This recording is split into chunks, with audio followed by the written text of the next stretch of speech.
When I think back to my first day at this company, it felt almost like a first date. Early 2000s. I remember holding a plastic cup with the logo on it like it was a trophy, looking at my small desk in the corner of the open office thinking, this is it, my chance, my new life. I was 32, just divorced, with a 5-year-old son and a pile of debts. I didn't just need a job, I needed stability. And this company gave me that. Over the years, I became part of something bigger.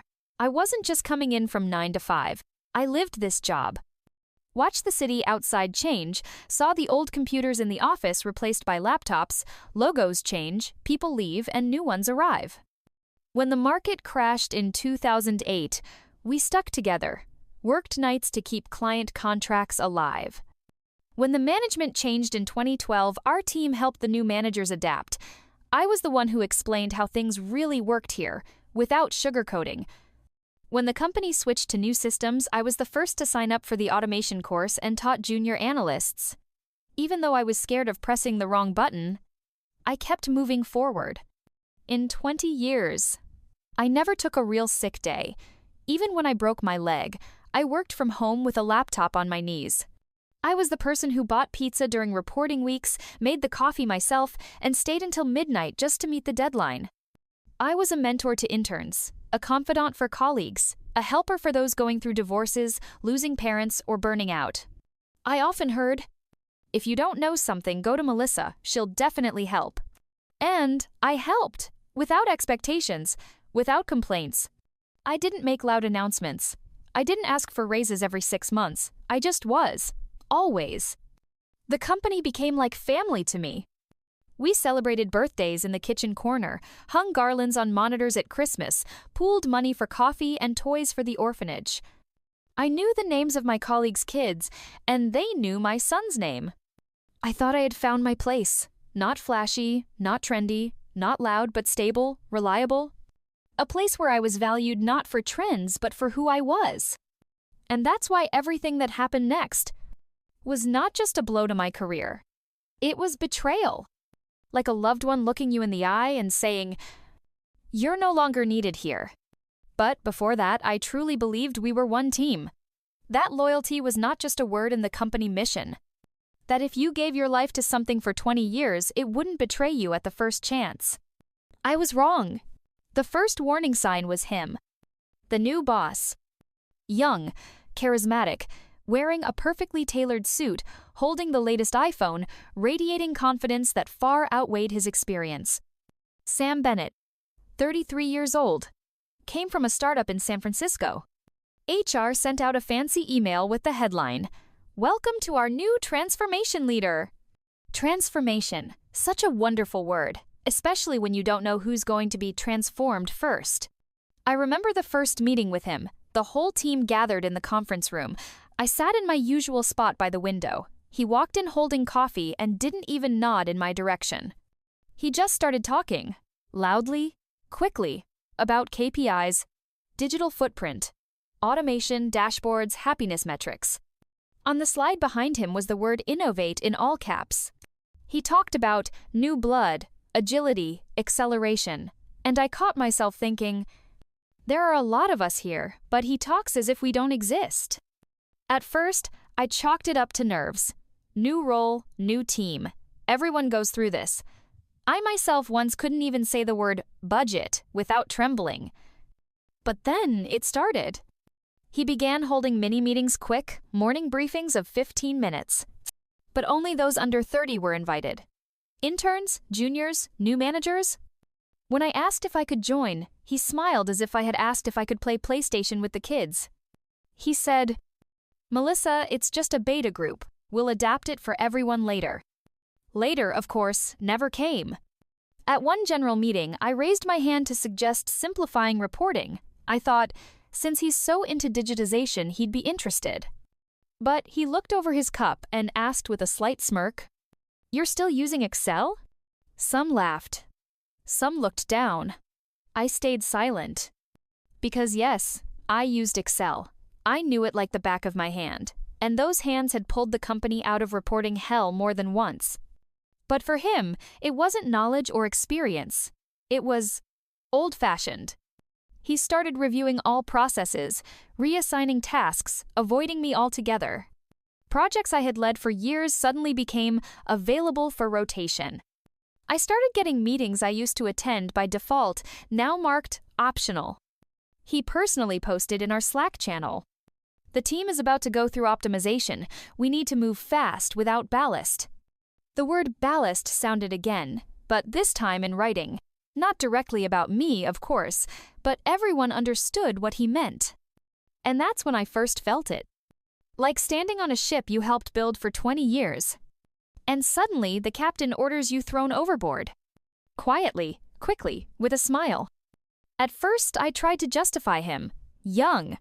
Maybe he wants to show results. Maybe he just doesn't realize he's hurting people. But every day it became clear he knew exactly what he was doing. He just didn't think it necessary to stop. Because to him, we were numbers, lines in a report, cases. And in that report, I, Melissa Grant, with 20 years of experience was listed as an outdated part of the system. And yet, I still showed up first. Still held my coffee in my hands, still knew which junior employees struggled with anxiety and who needed help with Excel. And still hoped my voice carried weight. But the warning bells were ringing louder. And all I could do was either close my eyes or prepare for the storm. And then he appeared. Jason, 22, just graduated from college. Economics and digital marketing. A bright white smile, a trendy hoodie instead of an office shirt, AirPods in his ears even during meetings. He was like a breath of fresh air if that air smelled like not understanding how Excel works, or what a quarterly budget actually is. I found out he was the son of one of our investors. Of course, no one said it openly, but rumors in the office spread faster than a viral TikTok. He showed up on Monday, introduced himself. Hi, I'm Jason. I'm super excited to be part of this amazing team. He was nice.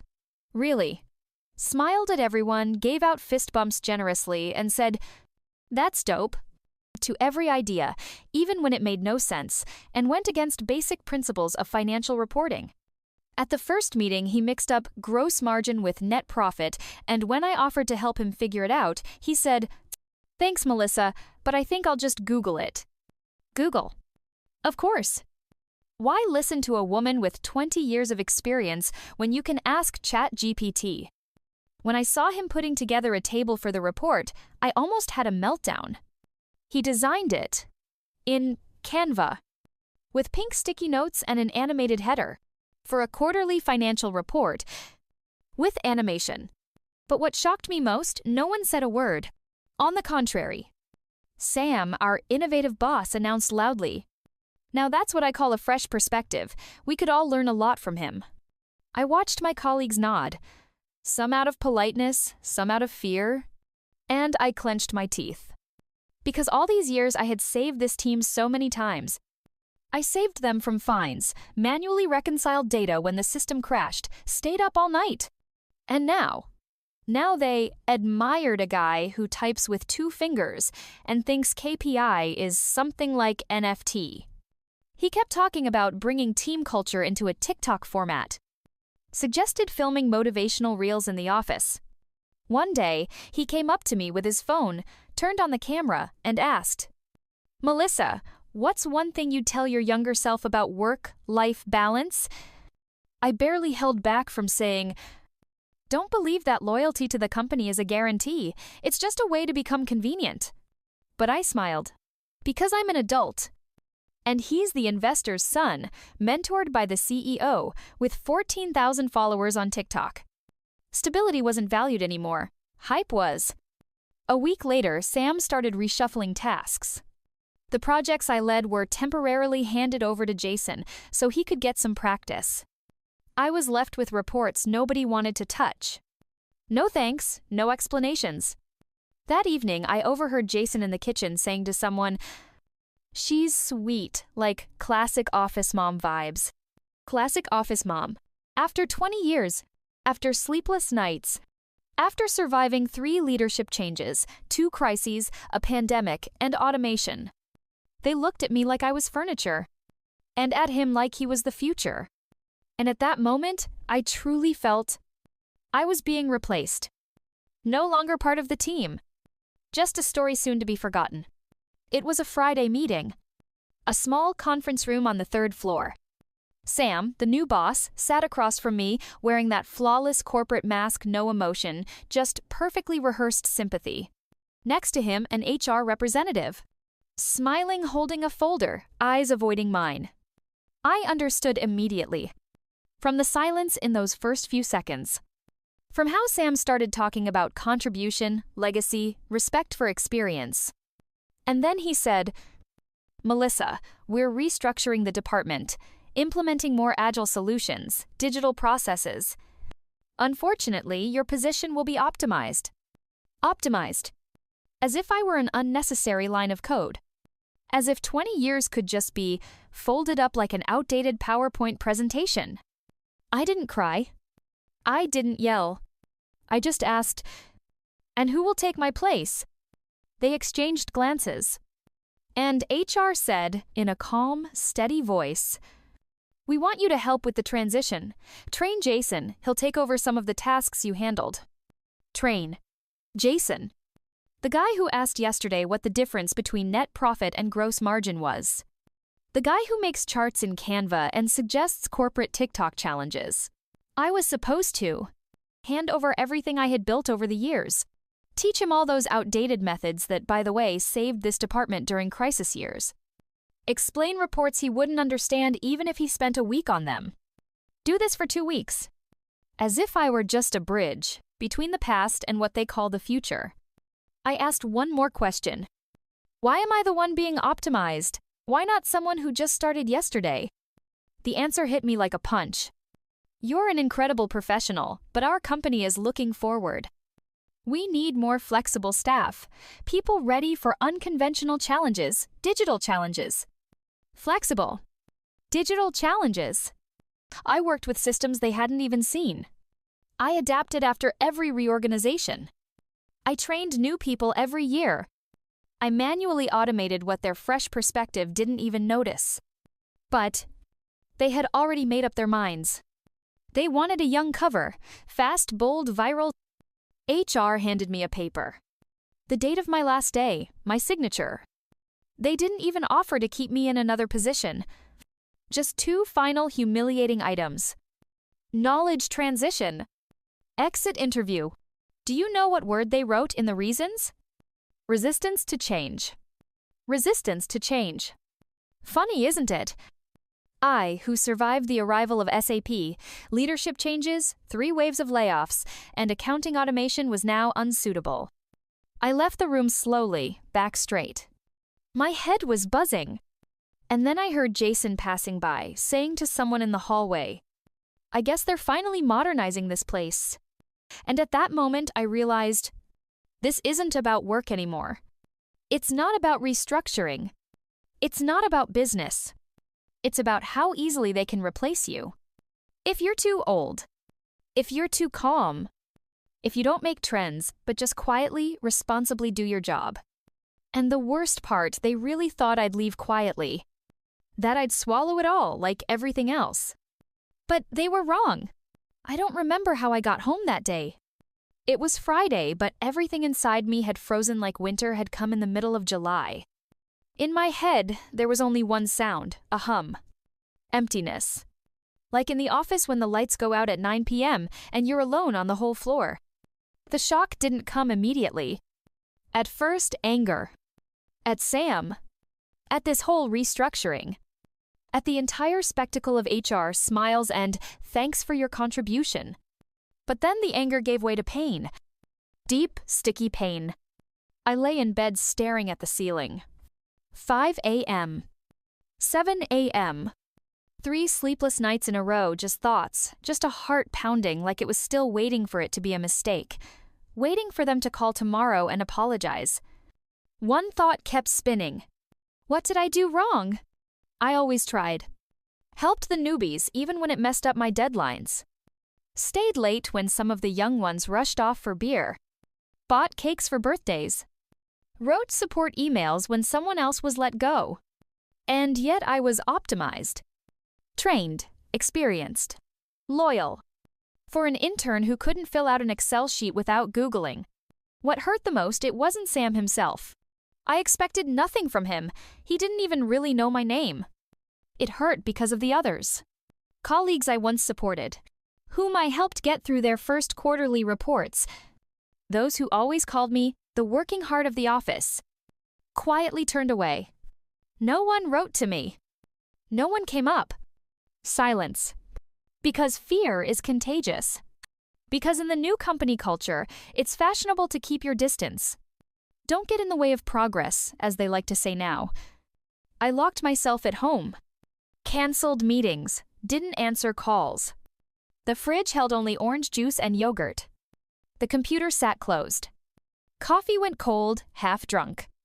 And only one question rang in my ears, like a fire alarm. Who am I now? I built my life around work. It was my rhythm, my meaning, my zone of certainty. 20 years. And suddenly, nothing. A few days later, when I finally opened my inbox, I saw a message from Linda, my old friend, with whom I'd started years ago, but who had left for another company a couple of years back. The subject was simple. You have to tell this. Inside one sentence. Record it, as it is. Just tell your story, not for them, for yourself. At first I thought, no, it's pointless. Who wants to listen to a 45-year-old woman whining because she was replaced by an intern? But at night, lying in the dark, I realized this isn't whining. It's truth. And truth is needed. Because I'm not the only one. Because someone, right now, is living the same thing and thinking, what did I do wrong? And if I stay silent, they win. If I stay silent, they get to erase a person again for the sake of a digital transformation report. The next morning, I took out my old microphone, opened my laptop, took a deep breath, and started speaking. I sat in front of the camera in my cozy sweater. No makeup, no filters, just me. And silence. No script. Only one sticker on the monitor. Speak honestly, not for revenge for yourself. I hit record. And the first thing I said without even greeting was simply, I'm 52 years old. I've worked at the same company for 20 years. Never took sick days, never missed deadlines, trained new employees. And 2 weeks ago, I was replaced by someone who doesn't know how to calculate ROI. I didn't try to blame anyone. Didn't name names. Just told my story. About how I was there from the very beginning. How I survived 2 mergers, 3 economic crises, and 1 digital transformation. How we used to compile reports manually until dawn, before automation existed. I said, I'm not against change. I'm for growth.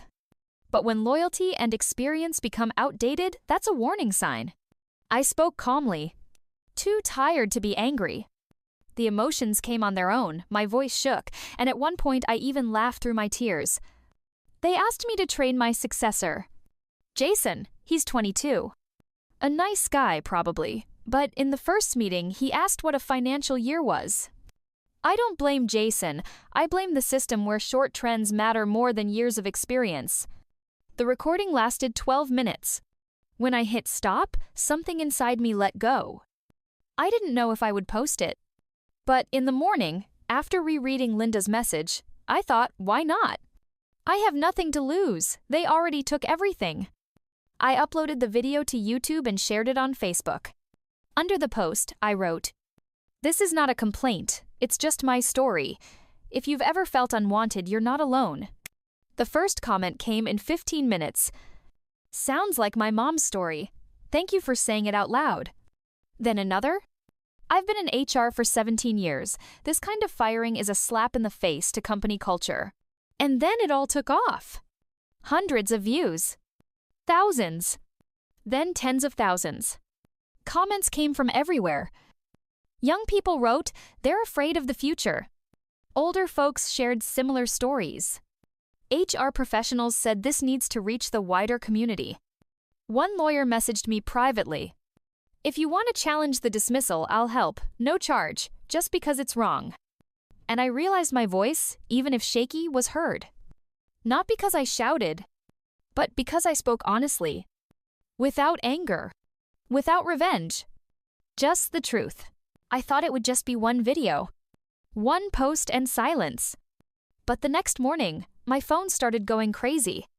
First, a notification from LinkedIn. Your post has reached 10,000 views. Then 20,000. 50,000.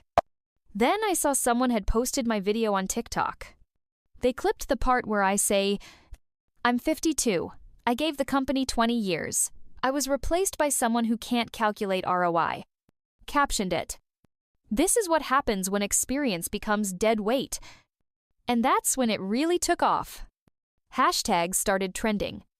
Number Melissa deserved better. Number fired for experience. Number corporate ageism. Reddit picked it up. On the anti-work forum, my post was pinned at the top. Under it, thousands of comments. My mom left because of the same story. This is America, 2025, and this needs to change. I read through it, and every comment echoed inside me like a wave. You weren't fired, you were pushed out because you reminded them how things should really be. They replaced me with a 25-year-old specialist just because I don't make reports as reels. People started sharing their own videos. Writing. After your post, I decided to tell my story too. Thank you. I was invited to a podcast for HR professionals. I was nervous, but the host said, "You are the voice of those who haven't been heard for a long time. We have to talk about this." A few days later, a journalist from an online magazine wrote to me, "We're preparing a piece on age discrimination in corporate culture. Would you mind if we include your story?" I agreed. And when the article came out, my LinkedIn literally exploded. Emails, messages, requests to talk. A professor from Harvard Business School wrote, "I'm discussing your case with students in my Ethics and Human Resource Management course. Because this is the reality they need to understand." I couldn't believe it. Me, the one who was optimized a month ago, was now quoted as an example of what must not be silenced. And suddenly I felt not humiliated but needed. Finally heard. Not just a woman who was fired, but a woman who said, "Enough." After my video started gaining traction, the company finally responded. Their official website and social media channels posted a press release short, dry, and emotionless. It said something like, "As part of restructuring and adapting to modern market conditions, staff changes were made. We appreciate the contributions of all employees and continue to support team spirit." No mention of specific people, no sincerity, no apology. Just a corporate template that felt detached and cold. But soon, messages started coming in from former colleagues and other company veterans. They all told the same story, a cleansing of the old guard. A quiet plan to replace experienced employees with younger, cheaper ones. One former manager, with whom I always had a good relationship, wrote to me personally. "This isn't the first time. For several years now, I've seen how old-timers are pushed out. It's not about performance, but about refreshing the company's image and pleasing investors." Shortly after, one of the managers, a man who rarely spoke but knew a lot, shared insider info with a small group. He said that intern Jason is the son and nephew of a major investor who recently invested in the company. So his promotion and training were not based on merit but a political move to secure investments and influence. All those things that once seemed like coincidences or misunderstandings suddenly became part of a well-thought-out strategy. Understanding this was painful, but at the same time, it gave me strength because I wasn't alone and the truth was on my side. This was the beginning of real pressure on management. The network of colleagues and supporters grew every day, along with calls for justice. After all the turmoil, I was invited to speak at one of the largest conferences on HR and corporate culture. The topic was clear and important. Age is not equal to obsolescence. Why maturity is an asset, not a burden. As I stepped onto the stage, my heart was pounding as if it were my very first day at work, not a speech in front of hundreds of professionals. I shared my experience, how 20 years of loyalty boiled down to a single sentence about restructuring. But most importantly, I spoke about how crucial it is not to give up, even when it feels like the whole world is against you. My speech resonated deeply. People applauded, approached me afterward with questions and their own similar stories. In that moment, I realized my pain had turned into a strength that could inspire others. A few weeks later, I was contacted by a startup in San Francisco, a company developing innovative solutions in sustainable development. They were looking for a consultant to help maintain a balance between technology and the human factor. I got the job because of my experience and common sense qualities that, as it turned out, not everyone values, but exactly those qualities provide resilience. Now, I'm not just working, I'm helping others. I conduct workshops, teach how to cope with layoffs, how not to lose yourself in the process, and how to turn defeat into a new chapter of life. Every day, I see how my story changes lives, and that's the best reward. In the end, I learned the most important thing. Revenge won't make you stronger. Strength lies in rising above resentment, keeping your dignity, and moving forward. That is the true triumph. After everything that happened, I finally found myself again. Without office politics, without endless games and intrigues. My new life is freedom of choice, the opportunity to work where experience is valued, not just youth or superficial shine. I stopped fearing change and even started seeing opportunities in it. Now, I don't have a gray, faceless desk in a boring office. I'm building my own space both literally and figuratively. Every day I wake up feeling like I'm doing something important, meaningful, and truly mine. And if you, listening to me, feel pushed out, undervalued, or just like someone wants to get you out of the way, do one simple thing. Write down your story. Not with anger, not with complaints, just honestly, as it is. Your story is your weapon. It's a power that can change not only your life but the lives of others. Let your truth be the beginning of change.